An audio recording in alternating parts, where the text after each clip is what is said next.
you seen that replay, buddy? All right, man, I'm done talking to you. You can't be done talking to me right here facing me.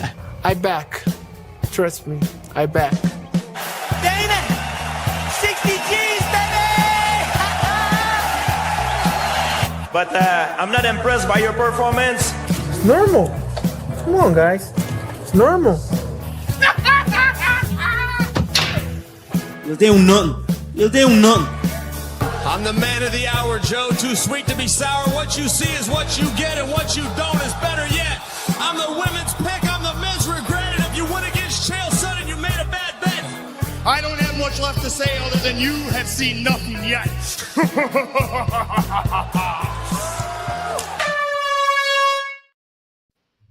What's happening, Fight Week Show fans, Fight Week Show people? Then we are back with another live show. We've got the Don't Stop Shakedown in the house, and I got my people around here. We got MMA Normally. Kick him in the head. Keith is in the house. We got Sterling, Dog, MMA. He's right here with Brit in the house. Big up everybody that's here with us today. Olin, let's start with you. How you doing, my boy? It's another beautiful day in paradise. I get to hang out with the best people in the fucking game and talk about the news this week. I can't complain, brother. I can't complain. Yao, how you feeling, bro? I was thinking that too. I was like, right now I got a crying baby next to me, but I'm ready to talk about this fight game. Great timing. At least you're not the crying baby. Could be worse. Hey, listen, we got the little Samoan already crying for Dricus right now, man. Let's move over to Sterling, man. Well, let's move over to Sterling and Brit. What you might say? My brother, it's been a while. Shout out Stain. I was literally just telling Brittany last night when we were gonna do this. I was like, listen to me. We haven't done these in so long. These used to be my favorite shows. There's nothing better than a Wednesday rushing home from work, stressed out if I'm gonna make it, being able to make it, and then sitting down with the boys and have no idea what we're about to talk about, but just get into this shit raw, son. And that's usually how I like it. But anyways, it's good to be here with the boys. Shout out the fucking homies, and it's about to be a fucking banger show. Yeah, man. What about you, Brit, man? It's first time you're on Don't Stop Shakedown properly. Proper Don't Stop Shakedown. You know what I mean? Yeah. What are you saying? You good? I'm good. It's been a long week and it's only Wednesday, but here we are. Yeah, there's no rest for the wicked, man. You know what I mean? No rest for the wicked. It's another fight week we got on our hands right here. And we've got the DDP versus Kamaru Usman fight in Oklahoma. Loading up. But before we get to all them topics right there, we just had a card with Conor versus Max Holloway. That literally just happened. We knew what happened in that main event. There's obviously we got Conor's lawyer here. You know what I mean? We've kind of touched up on it on the recap, but not on Don't Stop Shakedown. Now we've heard Conor is undergone surgery, and we've got a video right here. I'm gonna drop you that video, and we'll come to Yao first on this topic. Let's go. Fans are thinking Justin Gaethje versus Arman Tsarukyan may be next. Today, no, that was a wrong goddamn video. Conor McGregor will undergo surgery and wants to fight out the last fight of his UFC contract. Today he posted this to his Instagram. It reads, "My faith is unconditional, and I am thankful I get to prove it. My lifestyle changes are permanent, and not just until. I am thankful I get to prove it. I am in Sin City, and remain completely devoid of all sin. I will not open that door nor crack its seal. I am already back to collecting wins. In Jesus' name I pray." Church was intense today. My heart is heavy, but through Christ my mind is strong. I am so grateful to see my family fall more in love with God each day. I am a child of God. I am a friend of God. God makes a way for me where there seems to be no way. I am not a victim of my circumstances. I overcome them. God is at work in me to will and to work his good pleasure. My youth is being renewed like the eagles. In Jesus I am thoroughly loved, cherished, adored. I walk in divine health. I live under supernatural protection. All things work out for my good. All things are possible for me because I am a believer. Surgery, prehab, return to martial arts practice, go again, final fight of the contract. Please God, I trust in you, Lord. Show me your way. Thank you, God. Fans are thinking Justin Gaethje versus Arman. Right. That just overloaded right there, man. Trigger fingers. Trigger fingers. Forgive my little editing there. But let's come to you. We heard Conor there. He said a lot of prayers. You know what I mean? Look, I've never heard Conor feeling so righteous in himself. I mean, a loss can be a fantastic humbler. And I'm seeing a different side to Conor now, the humble side of Conor, a Conor that recognizes God, that knows what God looks like. You know what I mean? Talk to me, Yao. Do you think Conor comes back from this surgery and maybe attacks that last bit of contract? Well, firstly, amen, because that was a sermon from Conor. Unexpected, like you said. Haven't heard Conor like that. Does it signal a change in Conor? Look, coming into this fight week, I'm not sure if you can hear all the screaming, but coming into this fight week, he was very stoic. Sterling says yes. He was very stoic. You motherfucker, yeah. You like it, I'm sure you like screaming. Okay. So coming I'll into take it. the fight week, he was stoic, and I think, you know what? Let me hand it over to Sterling until my noise is done. No worries, bro. Listen to me. I got you here because I don't know how Olin. Did you go with McGregor or did you go with Holloway? All right, so I went McGregor. I believed in the curse, but little did I know the man named Bless would be the guy to break it. So after me, then, I told you. hang on, Ola. So after I go, we're gonna have Olin go because while Yao's having to wait for the noise, we're gonna at least defend him before you slander him. I gave you your moment to slander him, and you slandered him. So let me defend him a little bit. Can we just say, do we all at least not feel kind of bad for Conor? A little bit. I feel. But here's the thing. He has done a lot of fucked up shit. He has done. And look, your boy believes in karma. I believe in the universe. I believe in the universe does good things for good people. And I believe in when I used to be not a great person, bad shit always happened to me. And then once I started becoming a good person, my life got a little better. So I don't know. I know that like he did come to Jesus before the fight, but bro, when your muscles and everything is so jacked up and you're running on 20,000 RPMs, not 24/7, them ligaments ain't caught up yet, Bubba. And you ain't thrown shit like that. And like sparring and fighting is so different. Like the way you throw a body kick in sparring, even if you're raking it compared to like in a fight, it's still like 10% more. So it's a lot of going into that. Max, I feel bad for him too but not really. He got paid probably $5 million just to do nothing. But I do feel bad that he didn't get his moment against Conor because he probably, from what it looked like in the first 5 seconds, it probably wouldn't have went that great. But I think Conor needs to go into boxing or bare knuckle, maybe fight Michael or maybe fight Jeremy Stevens or even Nathan. I don't know if Nathan would do bare knuckle, but I think he needs to fight guys like Jake Paul, George, Nate in boxing and just kind of fuck around. I don't think he should do MMA anymore. But I'm very sad for my guy. It does hurt. I felt like a 16-year-old kid at Buffalo Wild Wings, restarting my MMA love again, and it all ended so fast. But I'm going to shut the fuck up. I'm a little faded, so I'm ranting, but I do feel bad for my boy Conor. I don't know if Brittany has anything to say, but I know Olin's going to back something up here with Conor, so hola. I want to hear from Brittany, man. Me and Brittany are on the same page on this, man. You know what I mean? Whatever Brittany said, I'm with it. Please, Brittany, take it away. I think he should fight the last fight on his contract, but I think he should fight Chandler. Chandler would be sick. Chandler. Just do the McGregor Chandler fight. Be done. Both of you retire. See you later. But also don't take another 4 or 5 years off. Yeah. Like you can't take a bunch of time off again. What is he, 38? Yeah. You have to come back as soon as you're able to come back, or it's never gonna happen. But I mean, I agree with Sterling. I think he should do bare knuckle if he still wants to fight. But I think he should be done. And I think Chandler should be done too.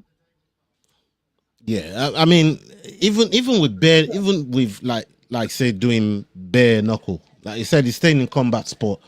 But I'd really like to see him like mentor some fighters in the UFC, maybe be a part of a coaching team for like some of the up and coming stars, maybe some of the stars in his gym, some of the guys from Ireland.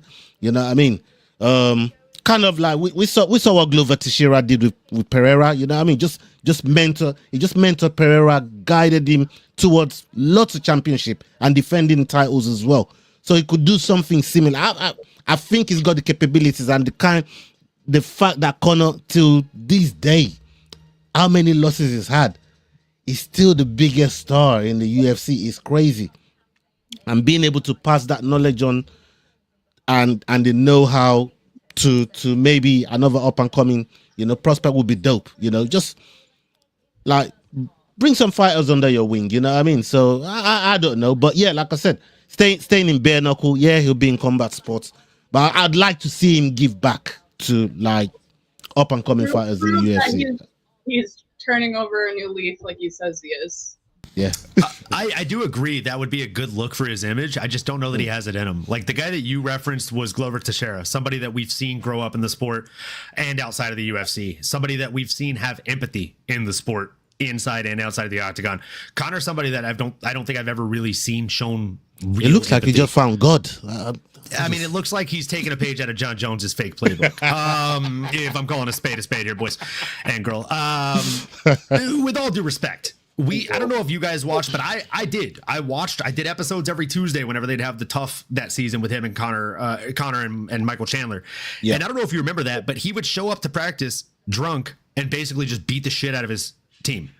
Like you're supposed to be there to go like 20 to 50% max if you're sparring these guys.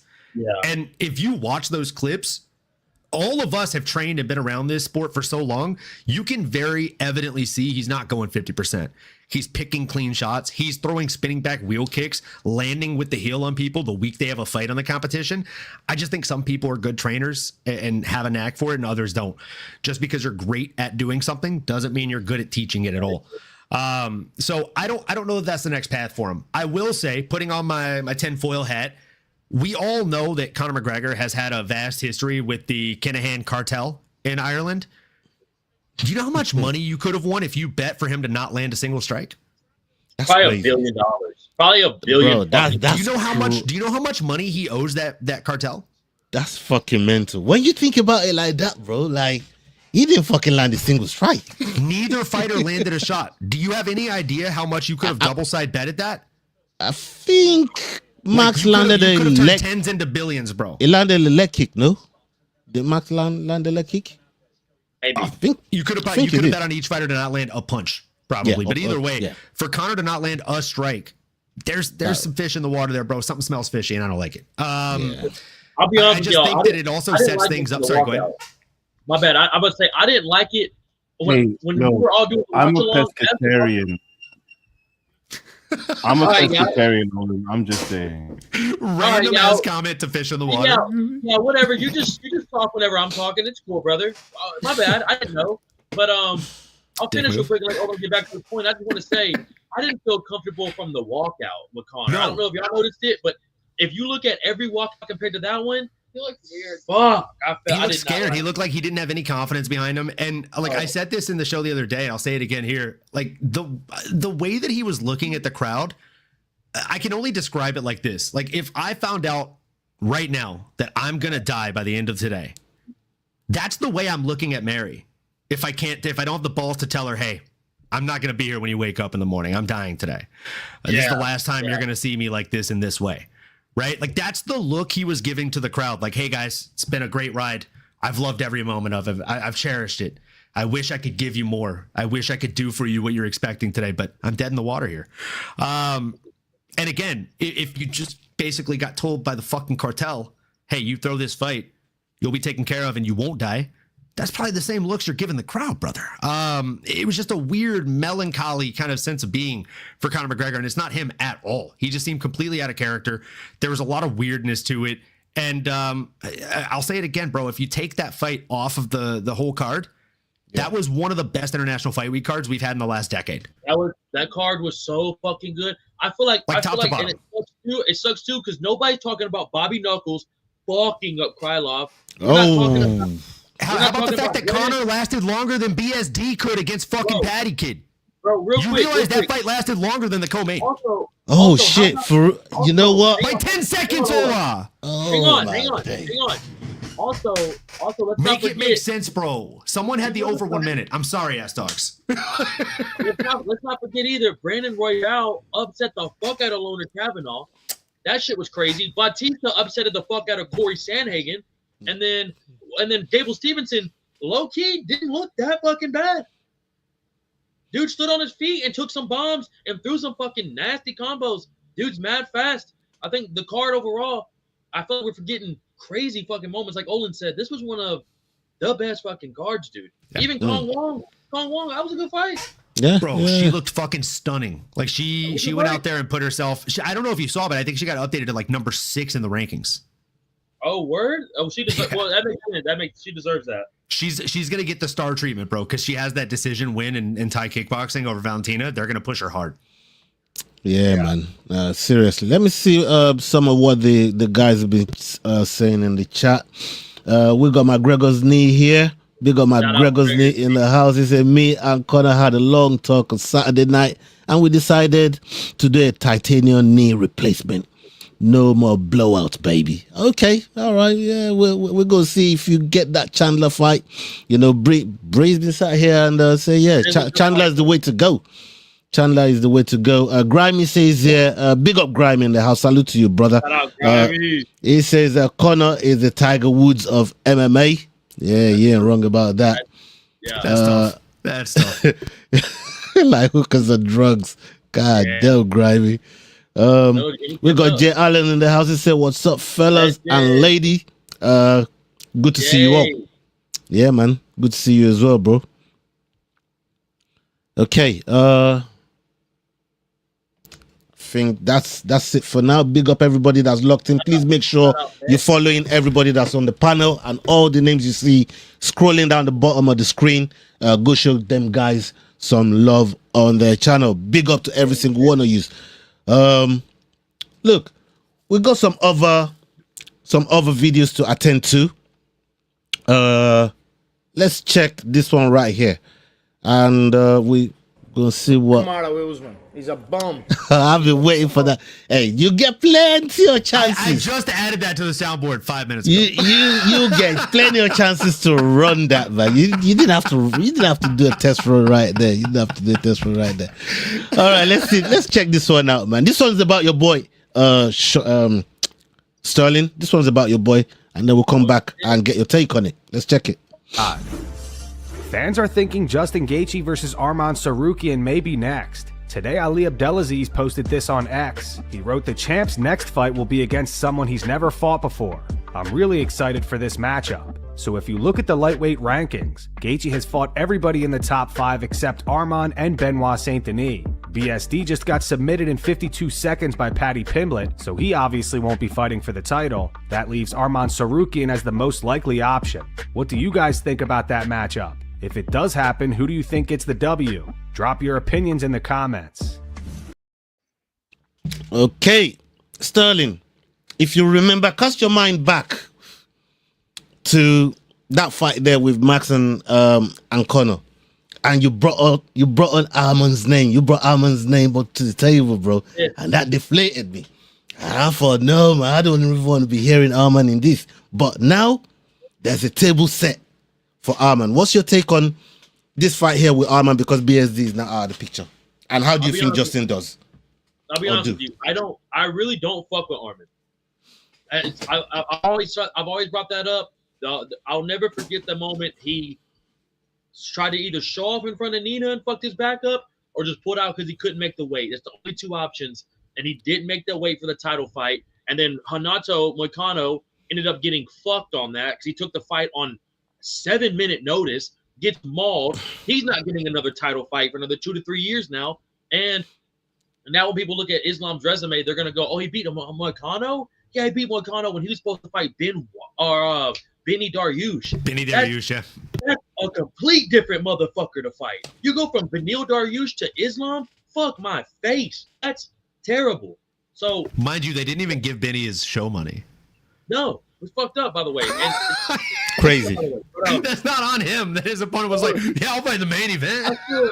I feel bad for Gaethje because it fucking sucks. You beat the living shit out of Ilya, which fuck crossover, but you beat the shit out of Ilya Top Toro, and then on the White House card, and it's the greatest fight of all time at the greatest event. You win the fucking belt finally, and then your next fight's Armin's punk ass. And Armin's your reward. Armin's probably a harder fight. Armin's probably a harder fight, and he's not as known. And here's the thing: you beat Armin Saruki, and then what? The plan was to fight fucking Conor. Conor fucking breaks his leg. Now we got to fight Armin, and then who do we fight after? We retire after beating Armin? S-Dog, real question, bro. If you're Justin Gaethje and you just did that at the White House to the guy everyone said was going to kill you, the guy hosted a fake funeral for you, are you fighting at the T-Mobile Arena after that against Arman Saruki? I can't even say it with a straight face out loud, bro. That's a shit reward. I'm not going to lie. Comical. But real talk, guys, that's my point is like, is there any reward that makes sense? If you just did that at the White House, the reward is retirement, brother. No, there's none. No, like you've already reached Everest. Maybe. What the fuck else are you gonna climb?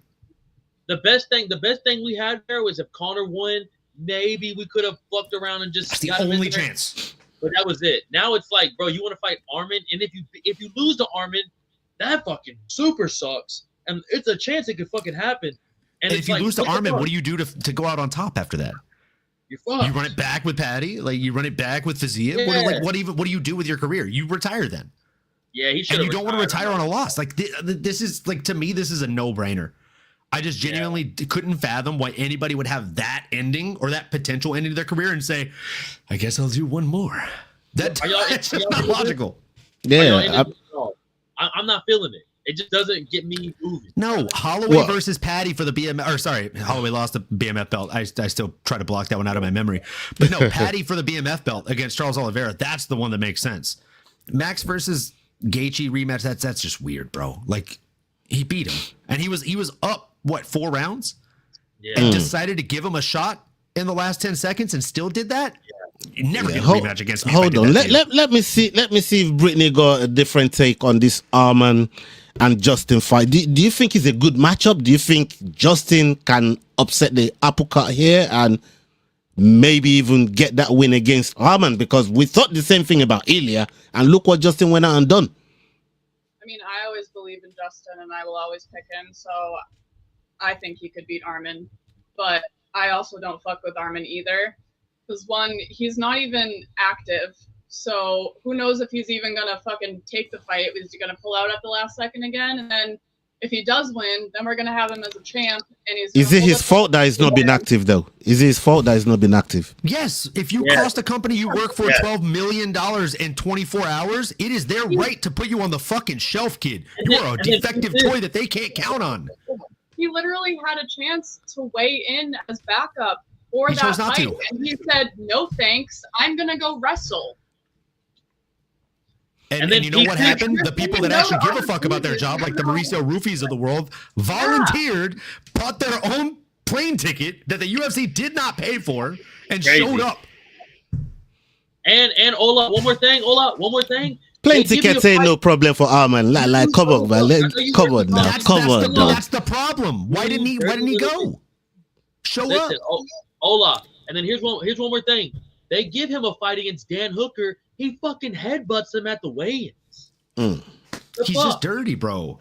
He's punched a fan. He's headbutted a fighter. He's punching fans in the face. Yeah, that's the thing. Like you can't count on this guy.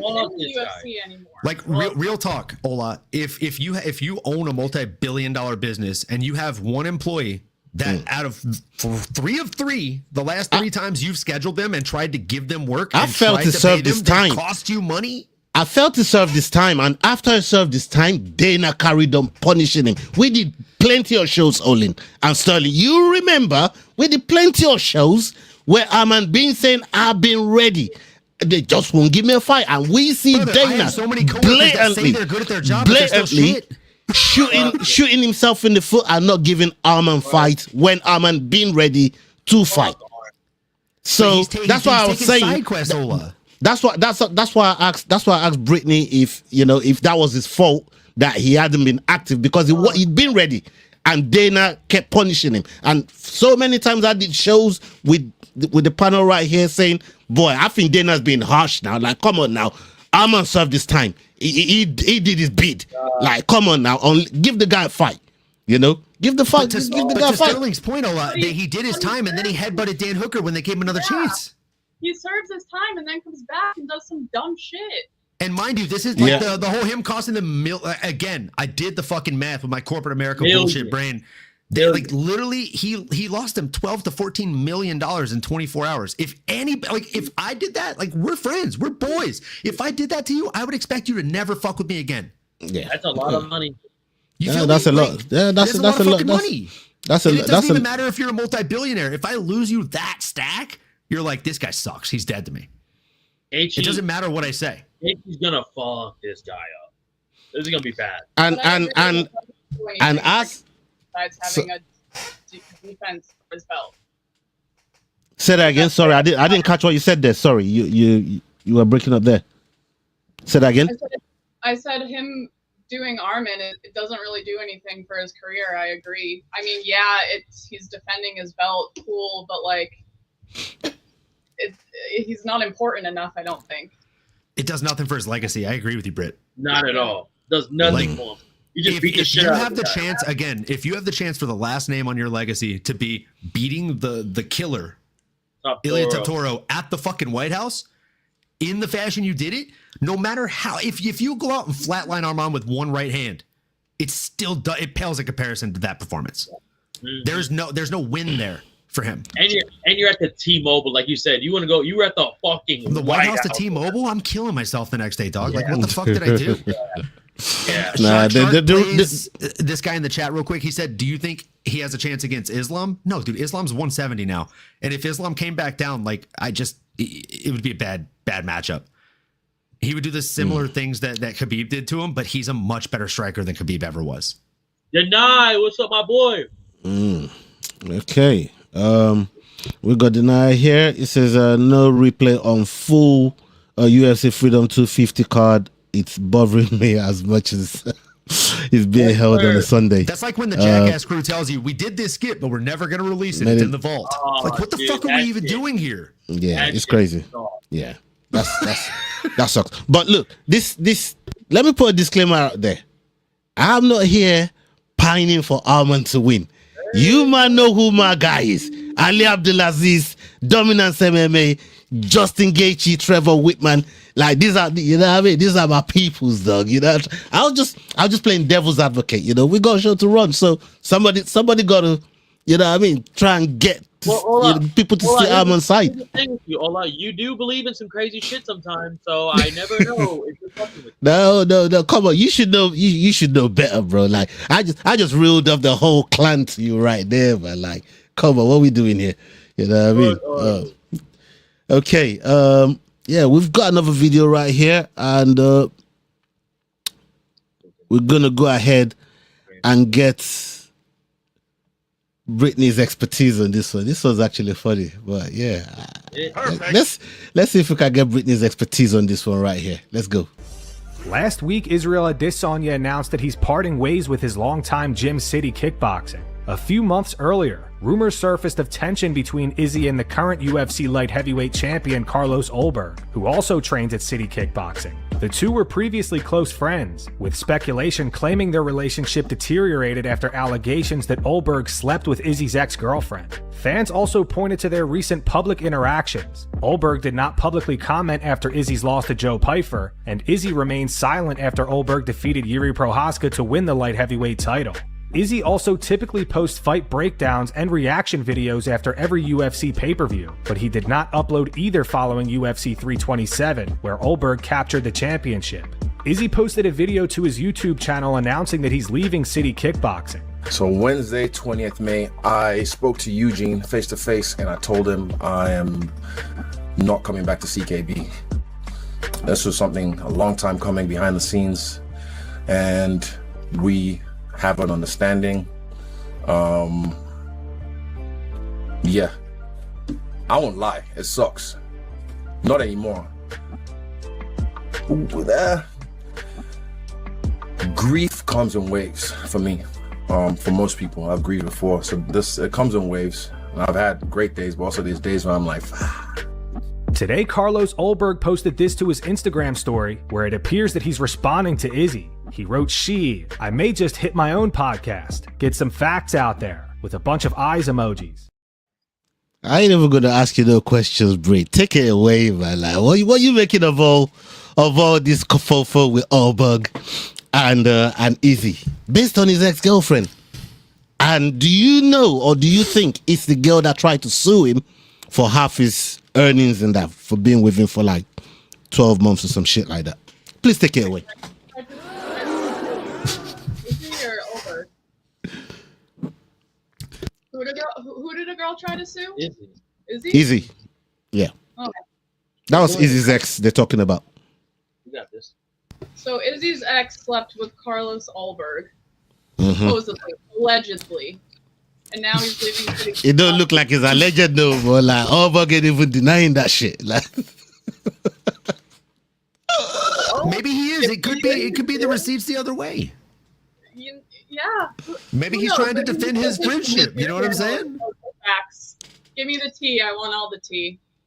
If Izzy, I don't think Izzy's leaving City Kickboxing because of Carlos Ulberg sleeping with his girlfriend. I think that would be absolutely ridiculous. I didn't even know Izzy had a girlfriend, so there's that. yeah, he did have a girlfriend that tried to sue him for half his earnings for being with him for a short period of time. I don't know. It was a crazy lawsuit. The judge threw it out of court.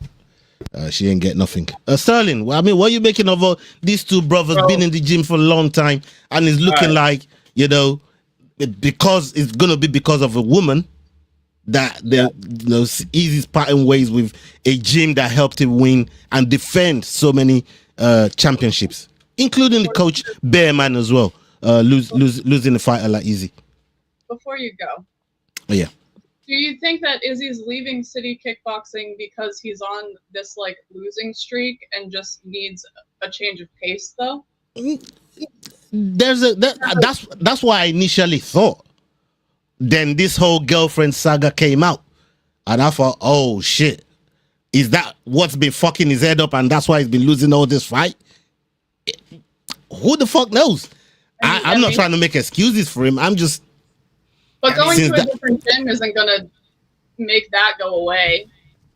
Yeah, I suppose so. But at the same time, if you I'm wouldn't have to train with him no more. With a dude that's now effing my old lady or my ex old lady, and he's now a belt holder, that's pretty upsetting for me. If you remember, he's an ex stripper and he looks like Carlos Ulberg, that's again pretty upsetting to me. I've been saying this guy was Mr. Steal Your Girl for the last 3 years, and I literally sent that story to Mary and was like, "I told you." You know what I also think. Brie. I think if he's like one of the other guys, like a Kaikara France or something, someone that Izzy could put a whooping on, he probably will still be there. He ain't gonna do shit to Ulberg. No. If a flyweight stole my girl, I'm leaving the gym tomorrow. Fuck. That would hurt. He ain't gonna do shit to. What's he gonna do to Ulberg, bro? Like, I'd be sparring him every Saturday, hitting the Big Shack. I don't and think this is a guy facilities for that big man. This is a guy that knows all your moves as well. Like, what the fuck you gonna do to him? Like, bro, leave the gym. Too. No, oh shit.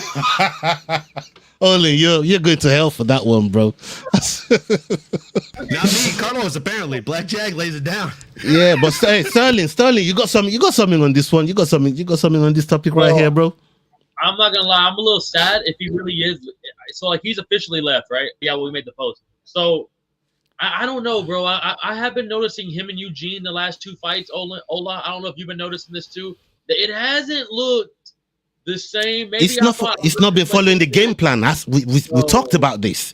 Yeah. We talked about this. And I watch a lot of the journeys and the shit they do after the UFC and the embeddeds. Yeah, the embeddeds and the way the communication is, or like how they look at each other, like certain things they say and the way they say it, it's just kind of shaky. And then this Ulberg stuff comes out. I thought him and Ulberg were always, because Izzy was always hyping up Ulberg. He was always hyping up Ulberg. And Ulberg was always fucking right, like same shit with Izzy. And honestly, bro, it's kind of like the fighting nerds. I feel like these guys, like these gyms, they blow up, and then I feel like once they all start kind of on that, like Dan Hooker was the man, Brad Riddell the man, fucking Izzy, fucking Dan Hooker, Volkanovski, yeah, they're fucking running shit. And now everybody's kind of, and they're all either starting to retire or they're all starting to go on skids. It's like they just, I don't know, bro. But with Rufy going over to City Kickboxing, I thought that was gonna be so sick. I thought Izzy would really fuck with that, and I really hope it's not because of this whole girlfriend thing. It's kind of like fucking crazy. But where do y'all think he's gonna go? Like who's gonna be his next team? Like does he run it or does he hire? Yeah, I think he probably goes and joins Volk. I think that's probably gonna be. Volk opened his own gym. That's where Rufy went. He didn't end up going to CKB. He didn't go CKB. I thought he went CKB. Oh, yeah, he went to Volk's gym. Hey, I didn't know Volk even has his own fucking gym. No, he has a gym in Australia. Yeah. What is it called? I can tell you right now. Sick. Probably something sick. Hola, what are your thoughts? It's freestyle MMA. Man. Freestyle MMA, that makes sense. Yeah, it's in Windang, New South Wales, Australia. So I think he might go there. If he doesn't go there, real quick, I would not be at all surprised just with his style and his background, right? If he doesn't want to learn a holistically new style and go to like an ATT or an AKA and really work on his wrestling, he should probably just go to Bang Tao or Tiger's Muay Thai in Thailand and just sharpen the things that he's best at. Make it to where nobody can infiltrate that defense. You know what I mean? Mm-hmm. Yeah, you know, that makes a lot of sense. Sterling, you was going to ask something? Hold on, this is our fucking boy, man. Our other boy's fighting in fucking 5 days. This is our fucking boy. You give me your fucking thoughts, bro. You're not sad. I'm a little depressed, bro. This breaks my heart, and for couple reasons. I love Easy. Everybody knows that. Like that's no secret. But I also love the gym. I've come to love that gym. I've come to love a lot of the fighters that come out of the gym. I've come to follow the coach and even the way he goes about sharing himself amongst the fighters when they have their fights and stuff. So the journey has been incredible. It's the same thing with Javier Mendes. I have the same sort of affinity and respect for somebody like a Javier Mendes, Trevor Whitman, all this sort of J. Henry Hoof to Sanford MMA. It goes like that, and you kind of love the gym, you love the coaches as well, like Eric Nixick. You know what I mean? With Extreme Couture, you have this kind of affinity for these gyms, and the fact that he's leaving, especially with a gym that won him so many titles, defended so many titles with him, broke bread together a long time. I mean, look, Brittany is probably right in terms of, maybe it's something that he needs to go and get a fresh coat of paint somewhere else and just get a few different looks and wrinkles in his game that maybe he could improve upon. But this saga here with Albert kind of like scuppered my whole thought process in terms of why he was leaving. And if this is the reason why he's leaving, I think it's something they probably, especially when neither of them is with a girl. Like, you did your bid, he did his bid, both of you with a girl. Like, why are you not losing? Like, why are you not losing such a big friendship that's been built over a long period of time over some girl that ain't around no more for both of you? Like, to me, it makes no sense. But the way that these fighters think sometimes, they probably have a whole different kind of mindset and mentality and code of brotherhood that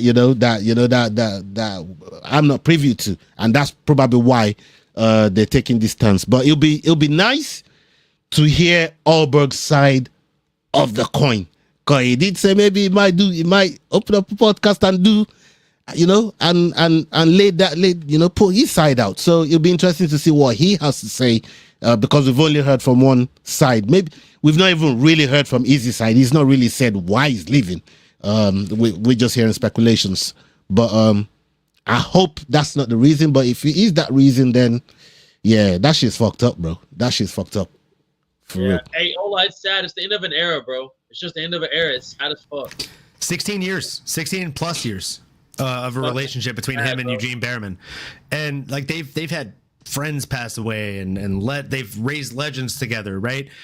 But I agree with everything all three of you guys are saying, right? Like, it's one thing if it actually happened. It's another entirely if it's speculation. And if, like you said, Ola, like if I banged her, you banged her, and neither of us are with her, why are we throwing away our boyship? You know what I mean? Like, you don't break up the band for a kooka banger. And if you don't know what that is, that means if you could banger, the crew could banger.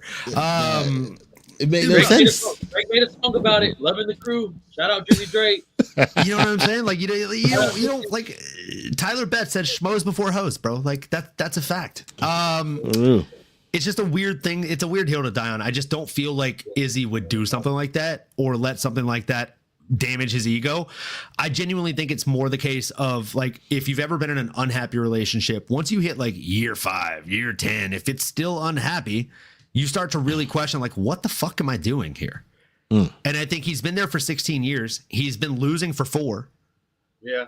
For the last 4 years, if you're not questioning what the fuck am I doing here and you're losing time after time after time again, you're probably a psycho. So I think these are normal human emotions, and thinking, oh, it's not me. Maybe it's a training issue. Maybe I am the best in the world still.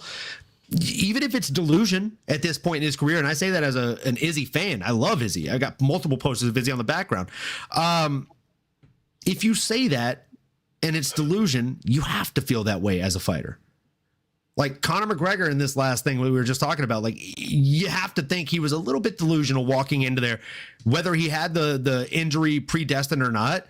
To go in there against one of the pound for pound best in the world when you've been off for 5 years, you got to be a little bit crazy to think I can do this. You know what I mean? And that's what it takes to be a fighter in the top level of the organization. So I genuinely think that it's an emotional thing. I think he's been losing for many years. He's tired of losing, and he wants to see if he can change something.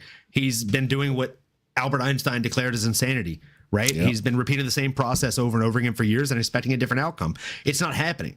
So maybe you go somewhere else and you train with someone different. Like, I wholeheartely felt that when I went from AKA to Victory. I love my guys at Victory. They weren't beating my ass like I was getting my ass beat at AKA. It's just broke your little pinky. Brother, they ain't breaking bones. You know what I mean? Like, they're not sending me to work for weeks crying about that shit. Yeah, but they ain't bent up your nose and none of that. Yeah, it's different, bro. Like, this didn't happen at Victory, dog. I hear it. Big up Tauron Brown in the chat. He said that could be why Izzy been losing a lot out of the cage because of the out of the cage issues. Yeah, you are 100% spot on about that. Masters says when Izzy buys his wife, he'll make sure she's much better. Well, you gotta learn from your experiences, right? You gotta learn from your experiences.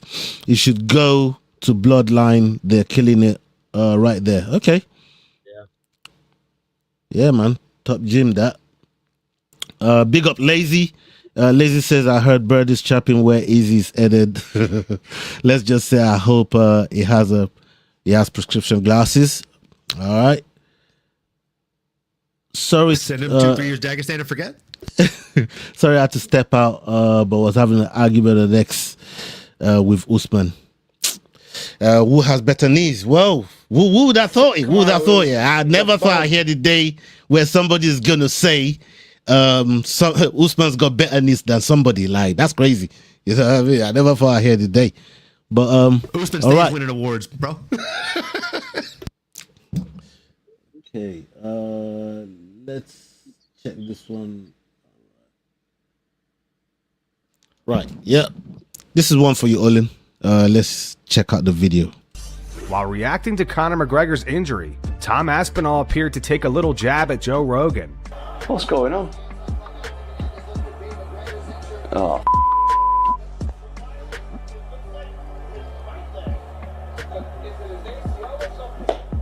That's upsetting, isn't it? Joe Rogan said it's his ACL, so it definitely is. He's just got like MRI vision where he can see into his knee, just like diagnose him straight away.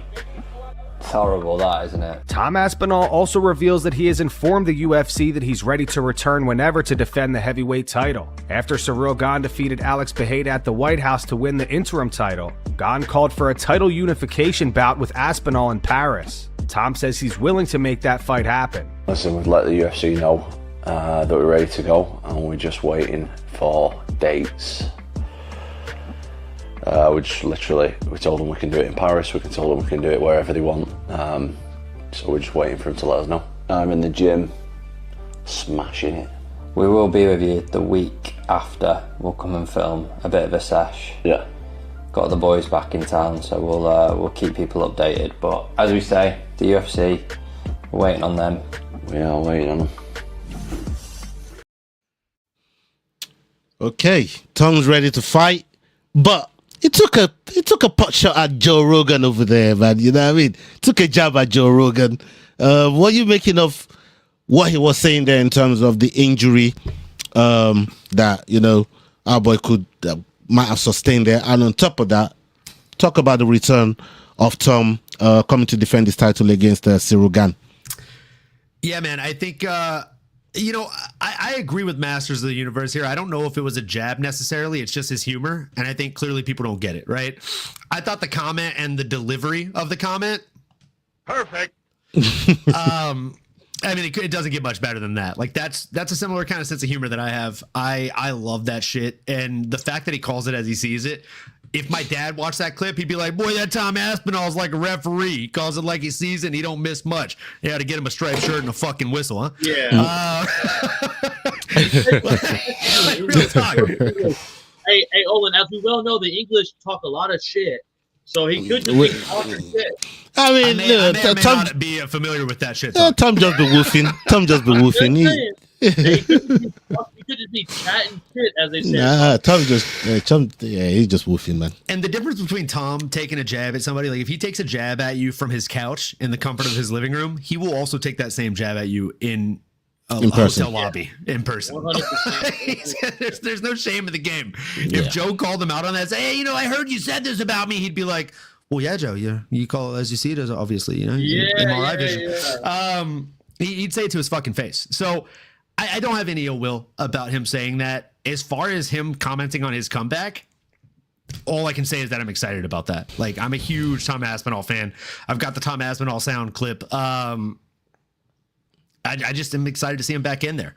I think it's unfortunate what happened with him and Cyril Gane, and I hope in my heart of hearts that that's not his comeback fight, and that if it is, God forbid Cyril pokes him in the eye again, at least he gets a fucking DQ or something to that factor, because the man's cheated in every win he's ever had in the UFC. So I feel for the guy. I think the rules have been something that we've probably talked about more than we've talked about the fucking fights more often than not. So they need to really be strict on that shit. My question back to you, though, Ola, is I know you're a Tom Aspinall fan. Are you excited to see him come back? And do you think it's too soon? And also, what are your thoughts on it possibly being against the same guy that injured him?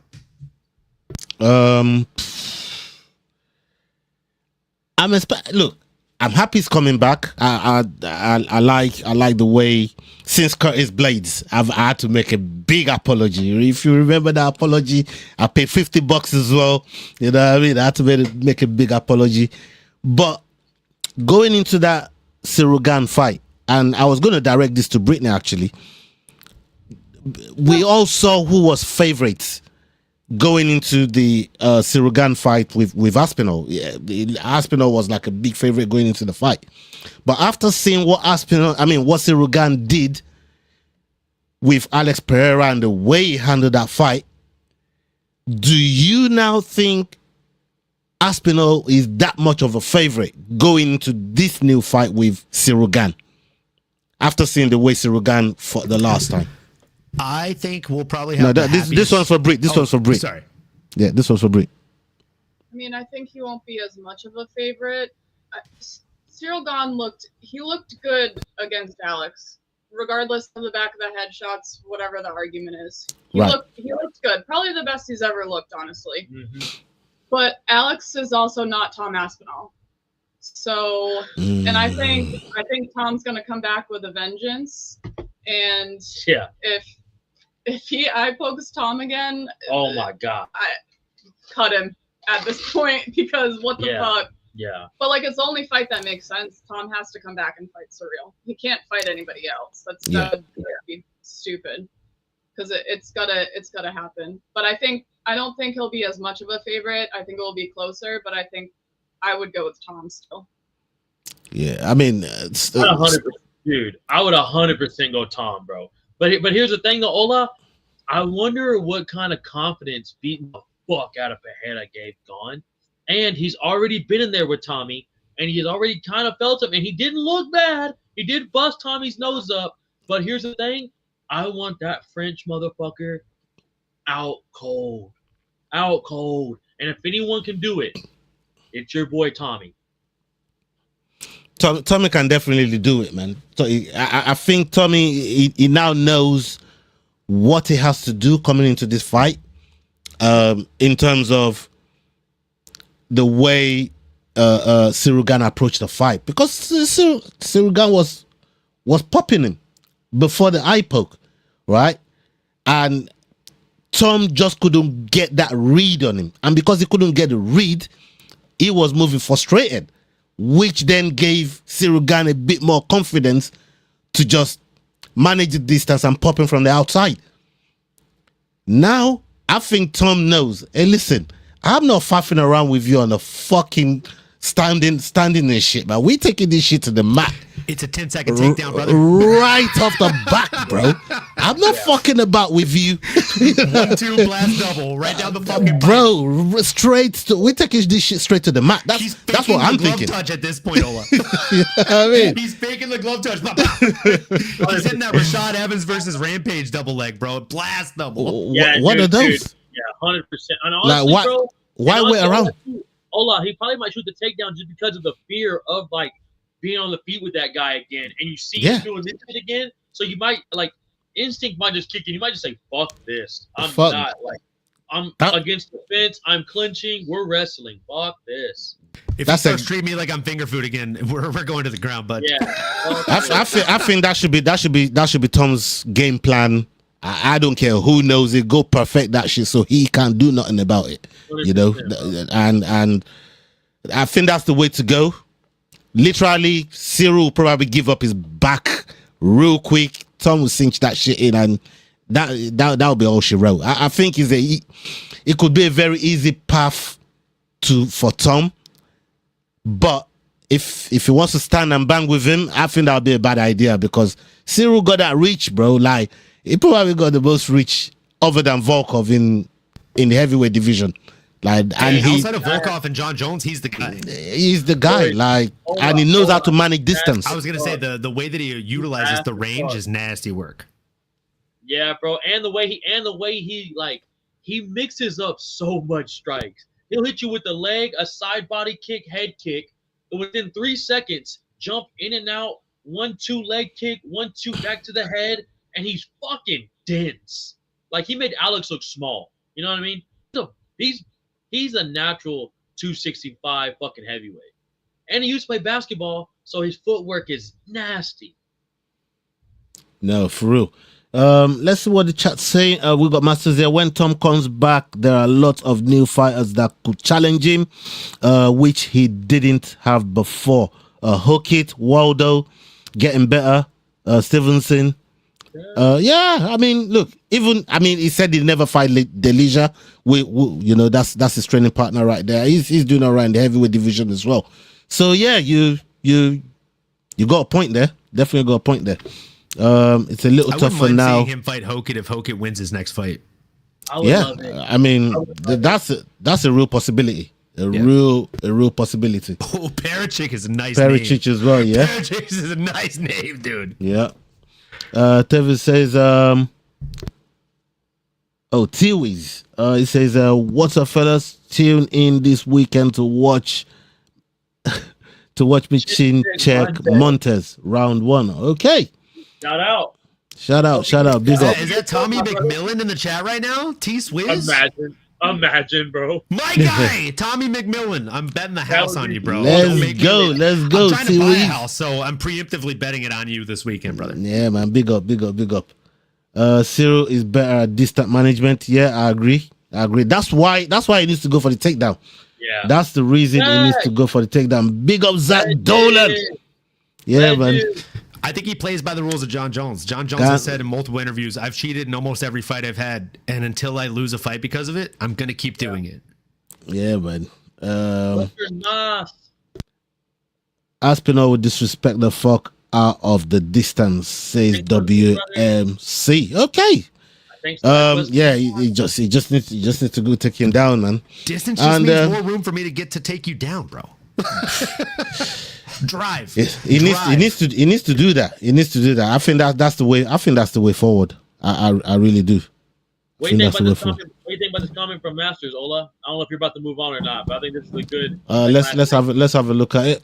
I think this is not a bad statement. Okay, he says a gun doesn't necessarily mean to cheat. He's just reckless. It made nonsense to cheat in the Aspinall fight when he was doing well. He only didn't win the belt. Well, look, I see where you're coming from, but at the same time, there's a pattern, and that's why everybody is so passionate about the amount of cheating that's going on. He's 11-2 in the UFC promotion, and he's cheated 11 fights in the UFC. I'm just going to there's a pattern to it. To Zach's point, Zach just said at Masters he's a chronic cheater. I just can't agree. I get that. Yeah, that's a good point. I mean, I do agree that it's reckless, but I also I don't think he's trying to not cheat. If that makes sense. Yeah. I mean, imagine driving home every day. I mean, you don't mean to run people over, but you don't run 11 people over. Maybe you shouldn't be fucking driving. He's really not a bad guy. He just murders 3 people every trip home. Like, yo, but he doesn't mean to. Like, we got a pattern here. How you running people over on your way home every fucking day? I know you don't mean to. That's fair. But if you've killed 37 people, that's not okay, bro. You have a problem. I know you didn't mean to. Hold on, that was one of your best moments, right? That was that was a fantastic analogy, bro. As the analogy guy, that was a fantastic analogy. That was great. That's wild to me, man. No, if crazy. You're killing people on the way home, the cops aren't going to say, I wonder if it was intentional. Yeah. Huh? Very good point. And also, Sterling, I know you're a big NFL guy, right? Britt, you as well. If a Texan or a Patriot commits pass interference, when they throw the flag on the field before they make the final call, I want an answer from both of you. Do they ask, I wonder if the defender did that on purpose? Was it intentional? That's a good point. Or did they just fucking move the kids back 10 yards? Unless you're Herb Dean, and then you go, I didn't see shit. Oh, wait. Hold on. Hold your horses right. I'm legally blind. Hold your horses right there, Sterling. Hey, I'll go drop this video right here. I got a couple more videos to go, and then we're going to get out of here. Thank you so much for your time. Big up to everybody that's been locked in the chat with us. Salute to you, every single one of you, man. Big love. I got this video right here for you. He just segued, perfect segue, Sterling. Let's hear this video, and I'll come straight to you, bro. Let's go. Yesterday, it was announced that Michel Pereira had been removed from the UFC roster, following his recent unanimous decision loss to Shara Bullet. The move sparked backlash from many fans for 2 main reasons. First, Shara was accused of committing multiple fouls during the fight, including pulling Pereira's hair, but Herb Dean did not deduct a point. Second, critics question why Pereira was released, while fighters like Taito Ivasa remain on the roster despite a 7-fight losing streak. Prior to the fight with Shara Bullet, Michel had a split decision win over Zach Reese. He has won 1 out of his last 5 fights. Alex Pereira has since weighed in on the situation. As many of you know, Alex has also been critical of Herb Dean after he did not penalize Ciryl Gane for repeated shots to the back of the head during their fight at the White House. Alex posted this to his Instagram. In the caption, he wrote they could have sent this guy earlier, and maybe it would have been acceptable. But paying such a high price because of a refereeing mistake is impossible to accept. The UFC has already done and continues to do everything I ask within the organization's reach, but it's sad to see this and not be upset. Many athletes don't say anything, but tomorrow it could be you going through this kind of situation, and there will be no point in sending me a message asking for help. It's sad that not even the UFC has control over this, and because of that, our sport keeps being tarnished. Multiple Brazilian fighters also left comments on the post coming to Michel Pereira's defense. Michel Pereira himself commented a crying emoji with a heart emoji. Johnny Walker writes, Michel Pereira is our showman. Bring him back. And Caio Bahayo says, bring Michel back. What do you guys think of the UFC's decision to release Michel Pereira? Drop your opinions in the comments. Sterling, why is two-part question, and you can share with Brit as well before we come to Olin. Two-part question.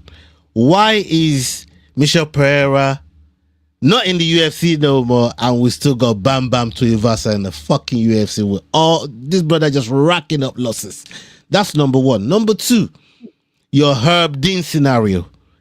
Like, we watched the fight together, right? We saw this brother was Sharo was pulling my man's hair, like it was doing some foul shit during that fight, right? Even though I picked Sharo to win, but still he should have met some penalty. So I mean, what are you saying about this whole Herb Dean shit? Should it be get gone? Like, a lot of fighters ain't happy about this, bro. Bro, it is kind of crazy because is Michel. What is this? Is he on a losing streak at all? Does anybody have Michel? 1-1 in his last 5. 1-1 in his last 5. All right, so we kind of got to bring that up, right? I'm trying to look at both sides of this, right? So he's won 1 out of his last 5. He beat Zachary Reese, which is my boy. Shout out Heritage Muay Thai. But also, Zach just lost another fucking fight. So that fight didn't age that well. You've won 1 out of 5. This fight, granted, was not your fault. And if Herb does take a point, he probably wins that fucking fight. But you're also fighting a hard-ass dude in Shara Bullet. And we also don't know how much they're paying Michel Pereira. If they're paying him 100 and 100 to show up, and he's won it out of his last, 32 and 32 max. I would bet my left testicle on that, fucking Sterling. Yeah. Like, there's no chance they're paying that guy 100 and 100. You're right. At max, 50-50. At max. And then here's the thing, and I'll be honest with everybody. Michel Pereira is not how he used to be. Michel Pereira used to be one of my favorite fighters. He used to do backflips on motherfuckers. I don't know if the commission told him to stop all that. I don't know what happened, but he hasn't been that exciting lately. He's 1 out of his last 5. The fight he did beat against Zachary Reese, I thought Zach won. He barely won that fight, and he just has looked mad sloppy. So I'm not that upset about them cutting him, but I do get why people are pissed off. Because like Derek Lewis, Ty, Tony Ferguson's, Chandler, you know what I mean? There's a bunch of motherfuckers where we're like, what the fuck? Even my boy Dan Hooker, he's not been doing that also. So it's like, I do get that part of it, but before Brittany tells her part, I just think I'm not that upset about it. Okay, Brittany, what are you saying about Herb? Like, all this, Herb got pattern as well. I mean, we were just talking about Cyril Gann. Like, hell, Herb got pattern too.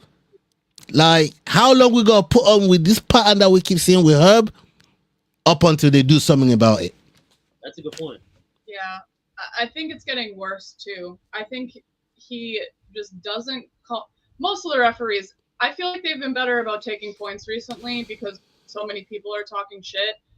But people are gonna continue to commit fouls unless you start taking points. And Herb's just like, didn't see it. I didn't see that. Yeah. Or you have a guy that's literally out on the canvas already from fucking ground and pound strikes, and Herb's like, nah, he's good. I'm gonna just sit here and watch and wait till this guy like dies. Watching someone die yelling, show me something, fighter. Yeah. So, How many times have we seen Herb Dean do exactly that? Show me something. Like he's dead. What do you want me to show you his death certificate? Not fighting back. Yeah. I think they need to give him some time off, and 100% Goddard is the best. They need to give him some time off. They need to like retrain all of them or something. They need to start taking fucking points. They need to start paying attention. Maybe we get some new faces for refs and new eyes instead of the same old people every time too. But I think it's ridiculous. But I also am not really upset about Michel Pereira being cut. As far as them keeping like Ty and all those other people, they still bring in the money. I'll tell you right, I am Ty Tuivasa's biggest fan. I do not give a single fuck that he is on the fight. Tell the truth, Bree. Tell the truth. Time, okay? And I will watch every fucking card that guy is on. You have your favorite fighters, and whether or not, how many people still believed in Tony Ferguson when he was on an 8-fight losing streak, and they're like, no, my boy's got it. Leroy did. Yep, Leroy. He didn't care how many times that fucker lost. Watch that card on it, but how many people are like, I need to watch that card because Michelle Pereira is on it? And boys, no one really cares. And one quick thing, he did miss weight against Wonder Boy. He did fuck that whole fight up. Don't forget about that. He fucked that whole fight up. There's that. I mean, I don't know. Olin, you got anything on this? Hopefully, Sterling and Britt left you some meat on the bone on this one. Brother, there's not a lot of meat on the bone to leave here. This is a moot point. Like I said in the comments, genuinely, until these refs start, like, we have to take this as a football game. Again, and I mean like NFL, soccer, etc. You can use whichever football you want. Real talk. When do the warnings happen, Ola, for UK football? They happen in the locker room. Yeah. The refs are having those conversations with them before that game starts, so that when they commit the foul, it's a yellow card, it's a red card, it's a foul, whatever it is. That's what it is. On site, and bro. if I can't decide it, we're going to VAR. On site. Recording. Like, brother, when I see this, I'm like, oh, it's bad. It's gonna be bad, my brother. And in the UFC, it's gonna be bad, my brother. And in the NFL, it's the same thing. It's the same thing, brother. It's gonna be bad, my brother. Like, if you're holding, if you're pass interference, that is a 5, 10, 15-yard penalty. There is no ifs, ands, or buts, or I wonder if he did it on purpose. Motherfucker, he grabbed his hair 4 times, dude. At what point do you say, yeah, he's probably doing that on purpose? Come on. Like I said, Herb got pattern as well. There has been 0 points in this promotion as an entirety for the UFC for hair pulling. That's going to become a problem. Like, a lot of the girls, I'm going to use you as sorry to pick on you here, Britt, but like, as a girl, you have long hair. A lot of the female fighters also have extremely long hair. For me, that's a fucking easy target, bro. If I can grab that and can opener you with it, I'm locking you the fuck up. You can't do damage even if you get in an advantageous position. And that's on the ref to stop me from doing that. It's not on you. If Michel Pineda's hair is spilling out of his ponytail by the end of the fucking fight, I've pulled his hair. Women's fights, when have you ever seen them pull each other's hair? If they can, and that's another vast point. Again, because you're not often dealing with people with long hair, it's not always there, right? But when you see it as a guy, you're like, oh, treasure map, X marks the spot, baby. That's where we go. It's easy. If I'm in a tie clinch, your ponytail's blocking you from getting out of it. You can't do the duck transition. Like, Sterling knows what I'm talking about as a tie guy. Like, even the shoulder blade transition, it makes it harder because I can catch your fucking hair when you're doing it. Yeah, that's I say all the time, if you have long hair, braid that shit. When Patty started braiding his hair is probably the same time I became a Patty fan. Mad smart. They should honestly make everybody braid their hair. They shouldn't. It should be a must. Hair like that. Yeah. Like the cute girls that do like the 2 little like ponytails, like handlebars. Yeah, what kind of handlebars are you talking about now, Olin? Where you taking this now, dog? Like, where you going with this, dog? Okay, perfect segue into the couple of videos we got next. We're going to come to you with this one. We're going to stay with you, Olin, on this one. And then the last video I'm bringing to Sterling and Brick. Okay, let's hear it real quick. Ahead of his fight against Dricus Du Plessis this weekend, Kamaru Usman reflected on his majority decision loss to Khamzat Chimaev back in 2023. The fight remains a controversial one, as many fans believe Usman would have gone on to win if it had been scheduled for 5 rounds after taking control late in the bout. Weight, and you have to really diet, and it takes the time to go through that process of getting down. You build kind of a way to sustain that energy and how to be efficient in the fight. And I think when I went in there in that middleweight bout with Khamzat Chimaev, I was still kind of trying to operate on that type of efficiency. And then next thing you know, it's 2.5 rounds, and I'm like, it feels like round 1 to me. Man, I should have taken 5. I should have really given myself the time. So I think it's just having that extra reserve of not having to deplete yourself so much to get all the way down to welterweight. So I think it was great for me.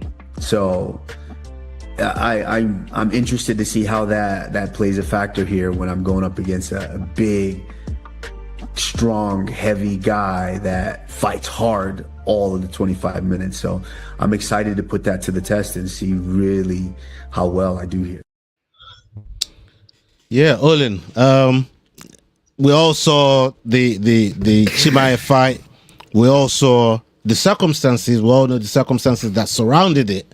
You know, getting off the couch, 10 days notice or 7 days notice, flying across the world, everything that went with that fight. And even in the 3 rounds, from what he's just said, because they fight 5 rounds all the time. But how do you think this differs from that challenge in terms of now getting the 5 rounds and testing himself against somebody like Dricus Du Plessis?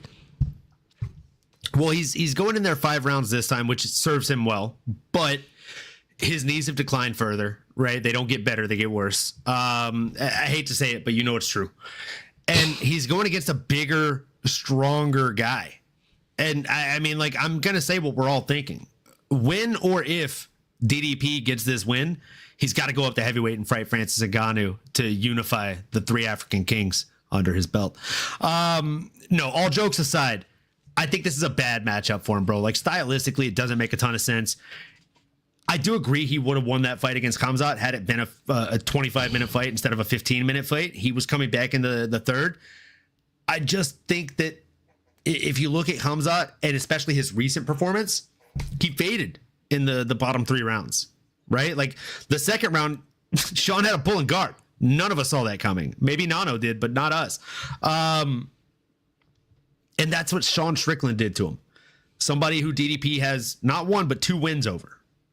Right? So Sean is simply DDP is simply a bigger, stronger guy. And I think that he's going to it's not going to be a fun match for Kamaru Usman. They fought at 170, him and Khamzat, right? 185. Yeah, 185. Oh, it was 185? Okay. All right. 185. So, like, I mean, that serves him better because he was able to do that to Khamzat at 185. That gives him a little bit more confidence. If I'm Kamaru, that gives me exactly the edge that I need to walk in and actually sign the dotted line for this fight. But even so, as much as I love Usman, I think this is a bad fight for him, bro. And though I don't agree with Connor, this fight might make it look like his statement is true. Hey. Kamaru Usman. He's a bum. Okay, You know what I all mean? right. Sterling, I got somebody here for you, and I'll let you break it down with Brit, and both of you, maybe you see it differently to Olin. But let's hear this video first, and then we'll let you attack the video. Let's go. Chael Sonnen explains why he thinks Kamaru Usman is a terrible matchup for Dricus Du Plessis. Yes, I think he's alive. I think this is a terrible matchup for Dricus Du Plessis. I really do. Look, Dricus did not just lose his last fight. He lost his last 5 rounds. Oh, by the way, to a superior wrestler. Kamaru Usman is a national champion wrestler. Everybody forgets that.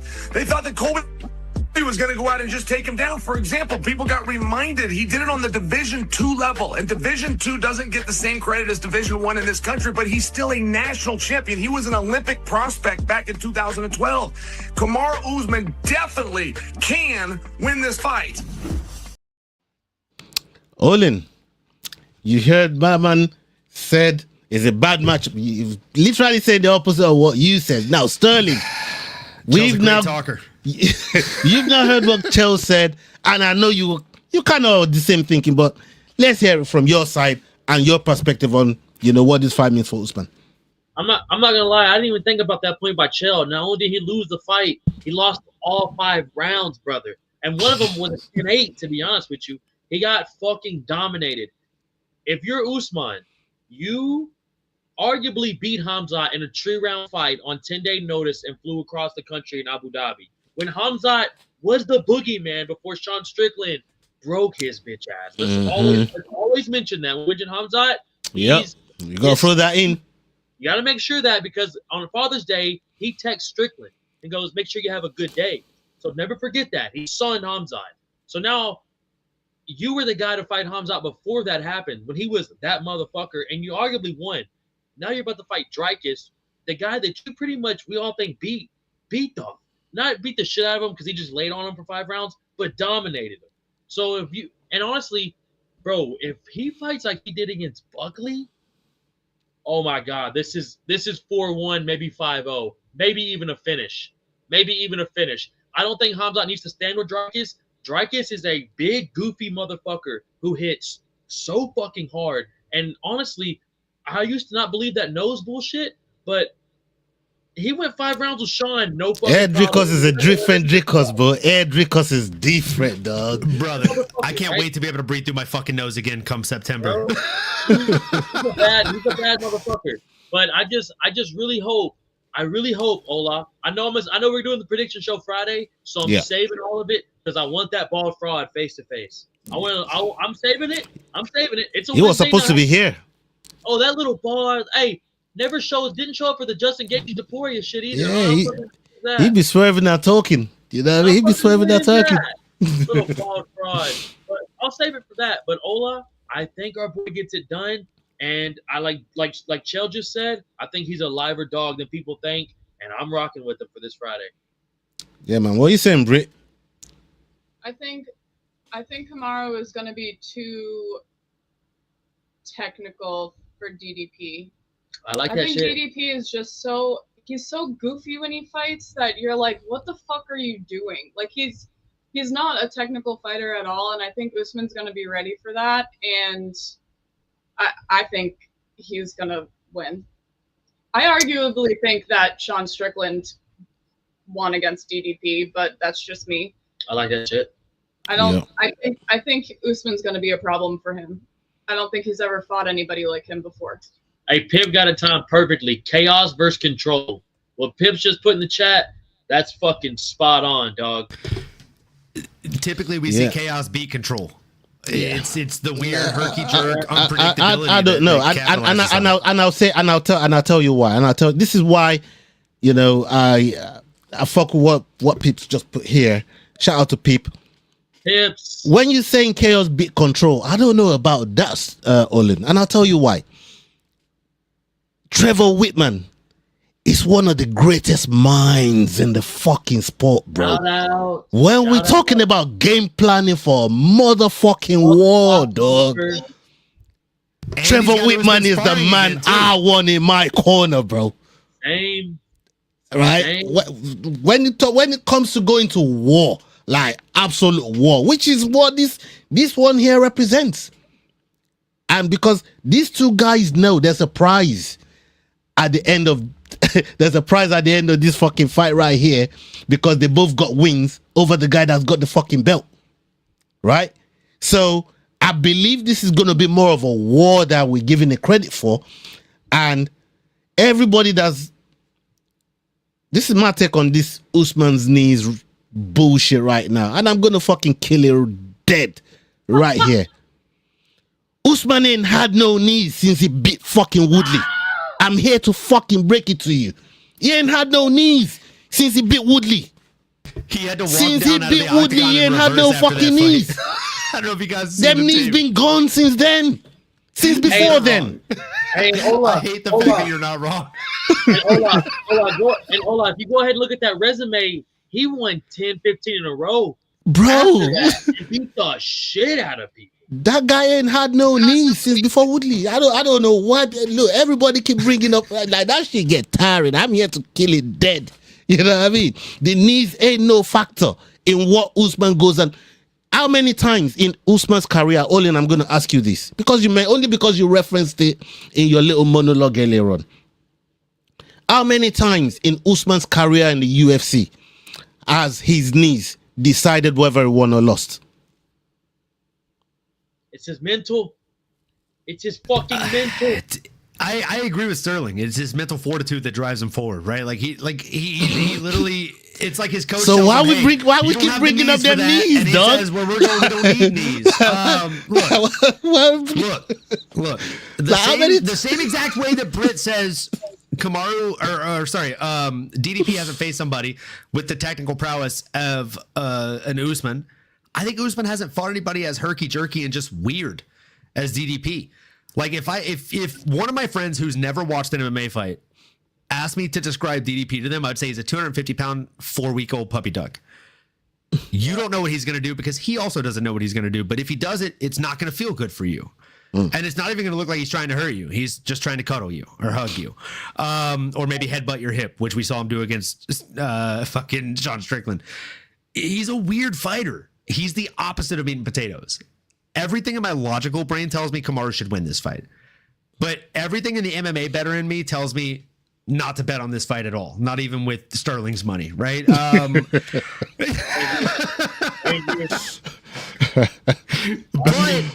here to tell you, bro, because you know I like the odds. If you like Usman, he's a plus 190 money line. Like you put 25 on that, you got 47.50 back in pure profit. If you like him, I liked it a lot to do it, bro. Like, and if you like him, I think you said inside the distance at one point. You could probably get even juicier odds on that because I don't think a lot of bookies are seeing it go that way. But again, I'm with Britt when I say that, like, and I think Sterling said this too. If he's able to get on top and control him, there could be a finish in there. Like we've seen DDP get mauled, not since he got his nose repaired. And I will say not being able to breathe makes an honest man out of all of us. But getting the body work that Kamaru is able to do could be a real problem. Right? He goes to the body, he mixes it up well to the head, and he's nasty. All the cartilage in Usman's body has his joints are inflamed beyond repair. At this point, he's more arthritic. Kamaru, man. Hey, Lazy, that's the best. That's the best. Hey, Lazy, that's why I fuck with you, though, bro. Hey, Lazy, I rock with you heavy, man. This is exactly why. Because none of that shit matters. That's what Lazy's saying here. None of that shit matters. None of that. He hasn't mattered in Woodley. Why are we fucking bringing it up now? Thank you, Lazy. I fucking love that comment right there. Big up. Lazy. Oh shit. Yeah, man. I like the money line that you're talking about there. You know, Kamaru within the distance, and even winning on decision. I ain't mad at that. You know what I mean? I'll go and see what the money line's saying on that. But yeah, salute to you, Olin. Big up to yourself, Britt and Sterling. Salute to you guys. Big up. Are you guys watching? Are you guys looking to do a watch along for this card, for the main card? You know we're fucking locked into this. You down? All right. Okay. I might be down. I think all we have is a couple of houses to look at this weekend, so it should be good for the main card. All right, okay, that's good. That's good, just for the main card. I'll try and get Pips on there too. If his dad's over at his house, we might have his dad joining the stream. That's what's up. That's what's up. The money area. Yeah, let's have it. Ola, lock that in, Ola. Saturday, let's ride. Yeah, man. Okay. Yeah, man. We'll do that. We'll do that. All right. Big up to everybody that's been locked in with us. Salute to every single one of you. Make sure you're following S-Dogs MMA.